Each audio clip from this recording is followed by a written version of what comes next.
Hello all of you, आप सभी का बहुत बहुत स्वागत है डिजिटल टीचर जी में। तो आज का जो टॉपिक है हमारा वो छोटा सा टॉपिक है और इंटरनेशनल मार्केटिंग का एक छोटा सा टॉपिक है। कई बार इसमें से क्वेश्चन पूछ लेता है और इस पर हमने इससे पहले जो वीडियो दी थी वो तो अंतर्राष्ट्रीय मूल्य पर थी। अब अंतर्राष्ट्रीय मूल्य के बाद ये हमारी दूसरी वीडियो है, उसी से संबंधित है। इसमें बताया गया अंतर्राष्ट्रीय भुगतान करने की शर्तें या ढंग, अंतर्राष्ट्रीय भुगतान कैसे किया जाता है, उसकी शर्तें और ढंग क्या क्या है उसके बारे में इसमें है। तो ये छोटा सा वीडियो है, इसमें हम जानते हैं कि अंतर्राष्ट्रीय भुगतान का मतलब क्या होता है। जब दो देशों के मध्य भुगतान की प्रक्रिया होती है तो उसे हम क्या कहते हैं, अंतर्राष्ट्रीय भुगतान कहते हैं। अंतर्राष्ट्रीय भुगतान किसे कहते हैं? अंतर्राष्ट्रीय भुगतान उसे कहते हैं जब दो देशों के मध्य भुगतान की यानी पेमेंट्स की जो प्रोसेस होता है, अगर वो दो देशों के मध्य हो रहा है, दो देशों के व्यापारियों के मध्य हो रहा है, दो देशों के लोगों के मध्य हो रहा है, तो ऐसे को हम क्या कहते हैं, अंतर्राष्ट्रीय भुगतान कहते हैं। समझ में आया अंतर्राष्ट्रीय भुगतान?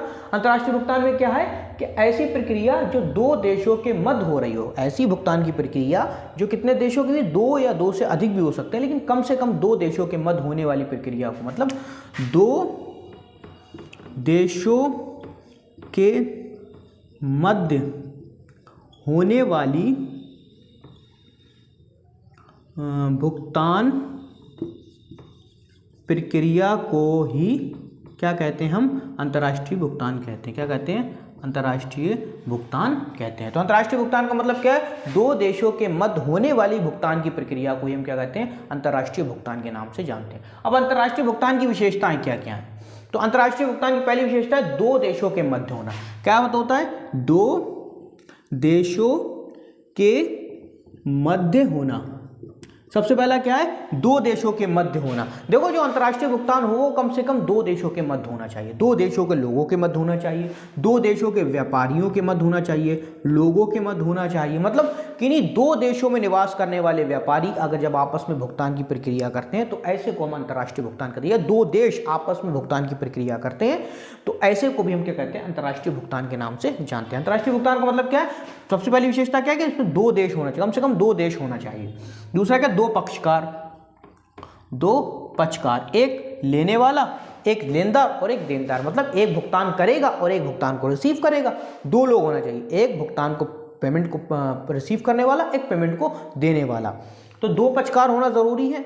दो, और वही दोनों पक्षकार को एक दूसरे देश का होना चाहिए, एक दूसरे देश का होना चाहिए। दो पक्षकार तो होना जरूरी है लेकिन दोनों अलग अलग देश के होना चाहिए, एक देश के नहीं होना चाहिए। तो क्या होना चाहिए? दूसरा हमारा विशेषता क्या है इसमें? दो पक्षकार का होना अनिवार्य है। कितने पक्षकारों का होना अनिवार्य है? तो दो पक्षकारों का होना अनिवार्य है। अगला है मूल्य हस्तांतरण। इन दोनों के बीच क्या होना चाहिए? मूल्य ट्रांसफर, हस्तांतरण हो रहा हो। मूल्य हस्तांतरण का मतलब पैसे का ट्रांजेक्शन हो रहा हो। मूल्य हस्तांतरण का मतलब क्या होता है? पैसे का ट्रांजेक्शन हो रहा हो, किसी और संबंध में ये दोनों आपस में ना मिले हो, मूल्य हस्तांतरण करने के लिए मिले हो, पैसे का ट्रांसफर करने के लिए क्या हो, ये मिले हो। अगर पैसे का ट्रांसफर करने के लिए ये मिले हैं तो ऐसे का मूल्य हस्तांतरण कहते हैं। मूल्य हस्तांतरण का मतलब क्या है? ऐसा मूल्य हस्तांतरण मतलब जहां पैसे का ट्रांसफर हो रहा हो। किसका ट्रांसफर हो रहा हो? पैसा आपस में ट्रांसफर कर रहा हो। अब भुगतान के कारण, हमारा अगला टॉपिक क्या है? भुगतान के कारण क्या क्या, किन किन कारणों से हम अंतर्राष्ट्रीय भुगतान करते हैं, कौन कौन से कारण है जिसकी वजह से हम अंतर्राष्ट्रीय भुगतान करते हैं। तो सबसे पहला है व्यापारिक क्रय विक्रय। अंतर्राष्ट्रीय भुगतान कब करते हैं? जब व्यापारिक क्रय विक्रय करते हैं। मतलब एक देश दूसरे देश से, एक देश का व्यापारी दूसरे देश से कोई सामान क्रय करता है या कोई इंसान एक देश से दूसरे देश से क्रय करता है, विक्रय करता है, तो ऐसी जगह पर भी हम क्या करते हैं? अंतर्राष्ट्रीय भुगतान करना पड़ता है। यानी जब हम क्रय विक्रय की प्रक्रिया करते हैं, क्रय विक्रय की प्रक्रिया करते हैं वो भी किसी अन्य देश से, किसी अन्य देश से, तो ऐसे टाइम पे भी हमें क्या करना पड़ता है? अंतर्राष्ट्रीय भुगतान करना पड़ता है। अंतर्राष्ट्रीय भुगतान कब करना पड़ता है? जब हम क्रय विक्रय किसी अन्य देश से कर रहे हैं, अपने देश में नहीं कर रहे हैं, अपने राज्य में नहीं कर रहे हैं, अपने देश के राज्यों में नहीं कर, अपने देश से बाहर। जैसे मैं हिंदुस्तान में रहता हूँ, इंडिया में रहता हूँ, तो मैं चाइना में भुगतान कर रहा हूँ, चाइना से कोई सामान मंगा रहा हूँ या चाइना में कोई सामान बेच रहा हूँ, या अमेरिका में बेच रहा हूँ, या लंदन में बेच रहा हूँ, या पेरिस में बेच रहा हूँ, हांगकांग में बेच रहा हूँ, तो ऐसी जगह पर हम क्या होता है? क्रय विक्रय की जो प्रक्रिया होगी, जो बायर्स और सेल्स होगा, वो कैसे होगा? अंतर्राष्ट्रीय भुगतान पर होगा। कैसे होगा? अंतर्राष्ट्रीय भुगतान पर होगा। अगला क्या है हमारा? विदेशों को ऋणों का भुगतान। और भुगतान क्यों करते हैं? जैसे मान लो एक देश दूसरे देश से ऋण लेता है, एक व्यापारी दूसरे देश के बैंकों से ऋण लेता है, तो जब हम उस ऋण का भुगतान करते हैं, उस लोन का भुगतान करते हैं, तो भी तो हमें अंतर्राष्ट्रीय भुगतान करना पड़ता है। तो क्या जब हम किसी दूसरे देश से ऋण लेते हैं, किसी दूसरे देश के बैंकों से ऋण लेते हैं, तो ऐसे टाइम पर भी क्या करना पड़ता है, हमें अंतर्राष्ट्रीय भुगतान करना पड़ता है। अगला क्या, सेवाओं का लेन देन। सेवाओं का लेन देन, सोचो हमारे देश का कोई इंसान किसी दूसरे देश में सेवा दे रहा है, किसी दूसरे देश में काम कर रहा है, किसी दूसरे देश में सर्विस कर रहा है, तो उसको भी तो भुगतान मिलेगा, तो वो क्या होगा, अंतर्राष्ट्रीय भुगतान होगा ना। सेवाओं का भुगतान भी क्या होता है, सेवाओं का भुगतान भी क्या होता है, अंतर्राष्ट्रीय भुगतान होता है। क्या होता है, वो भी अंतर्राष्ट्रीय भुगतान होता है। अगला ब्याज का भुगतान। जब आप किसी से ऋण लेोगे, किसी दूसरे देश से, किसी दूसरे देश की बैंक से ऋण लेोगे, तो आप उसको ब्याज का भुगतान करोगे, या कोई आपसे ऋण लेगा दूसरे देश का, तो वो आपको ब्याज का भुगतान करेगा। तो ऐसे भुगतान को, ऐसे पेमेंट को भी हम किस में रखते हैं, अंतर्राष्ट्रीय भुगतान के अंतर्गत ही रखेंगे। कहाँ रखेंगे, अंतर्राष्ट्रीय भुगतान के अंतर्गत ही इसको रखेंगे। क्यों रखेंगे, कि किसी अन्य देश से हो रहा है। किससे हो रहा है, किसी अन्य देश से हो रहा है, अपने देश में नहीं हो रहा है, किसी अन्य देश से हो रहा है। अगला क्या है, विदेशी सहायता। कभी कभी क्या होता है, किसी देश में आर्थिक संकट आ जाता है, तो उसके आसे पास के देश, उसके और बाकी देश उसकी सहायता करते हैं। जब उसकी सहायता करेंगे तो कैसे करेंगे, रुपया पैसा देकर उसकी सहायता करेंगे। तो रुपया पैसा कैसे देंगे, अंतर्राष्ट्रीय भुगतान होगा।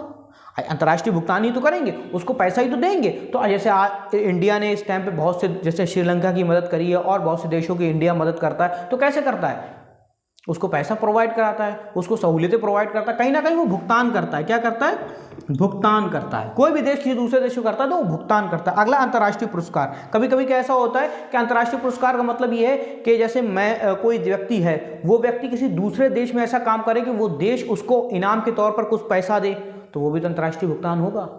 ऐसे भुगतान को भी तो कहाँ ले जाएंगे हम, अंतर्राष्ट्रीय भुगतान देगा। इनाम में अगर कोई चीज़, कोई इनाम में दे, पुरस्कार दे, प्राइज दे, तो ये सारी चीज़ें कहाँ जाएंगी, ये भी अंतर्राष्ट्रीय भुगतान के अंतर्गत ही आती हैं। तो अंतर्राष्ट्रीय भुगतान की शर्तें और ढंग आपको समझ में आ गया। इसमें हमने दो चीज़ें समझी, विशेषताएं क्या होती हैं, उसके कारण क्या होते हैं। आई होप आपके समझ में आया होगा, और ये इंपॉर्टेंट था तो मैंने आपको बता दिया। बाकी अगला जो चैप्टर होगा वो हम आगे से आएंगे। तो आज की वीडियो में इतना ही, मिलते हैं अगली वीडियो में। तब तक के लिए जय हिंद, जय भारत।